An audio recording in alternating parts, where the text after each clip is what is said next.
Impersonation scenario, over helpfulness of the help desk.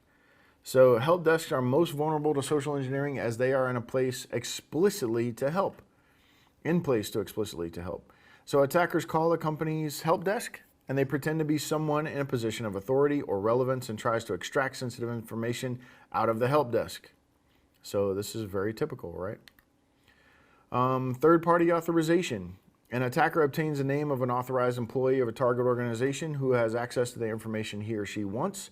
The attacker then calls the target organization where the information is stored and claims that particular employee has requested that information to be provided.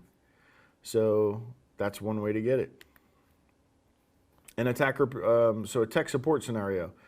An attacker pretends to be a technical support staff of a target organization's software vendor or contractor. He or she may claim the user ID and password for troubleshooting, and then troubleshooting problems in the organization. So, a repairman. An attacker may pretend to be a telephone repairman or a computer technician and enters into the target organization. He or she may then plant a snooping device like a hardware keylogger or gain hidden passwords during activities associated with their duties, like watching you type your password.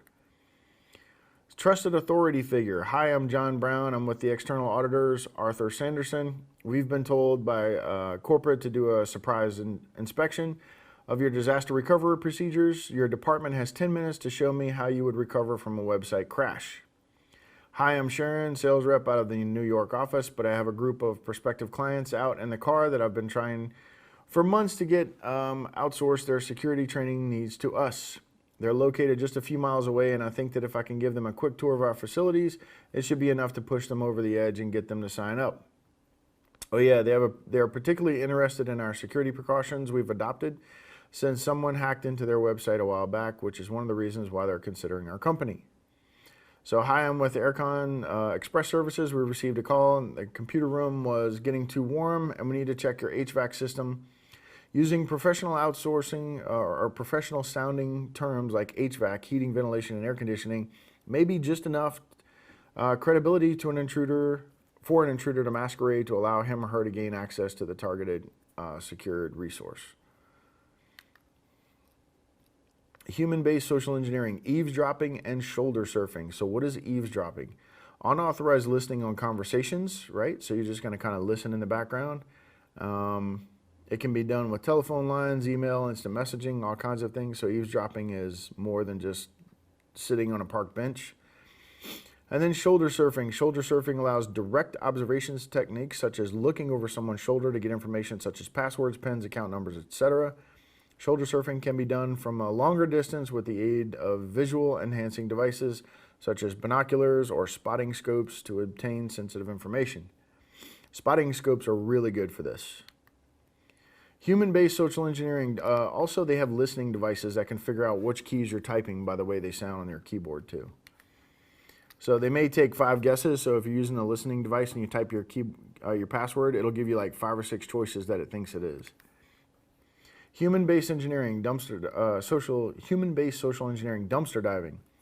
So dumpster diving is looking for treasure in someone else's trash or on their desk, stuff like that. Phone bills, operations information, financial information, contact information. So look at the sources here. We have trash bins, printer bins, sticky notes, and mailboxes. So this looks like a test question to me.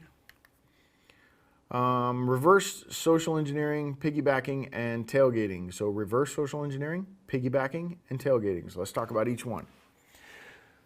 Reverse social engineering is a situation in which an attacker presents himself as an authority and the target seeks his advice, offering the information that he or she needs.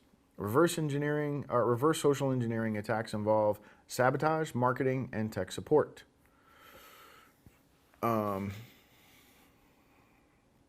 So they present themselves as an authority and you come asking them for information. So they're just kind of waiting. It's a bait kind of thing. So piggybacking, I forgot my ID badge at home, please help me.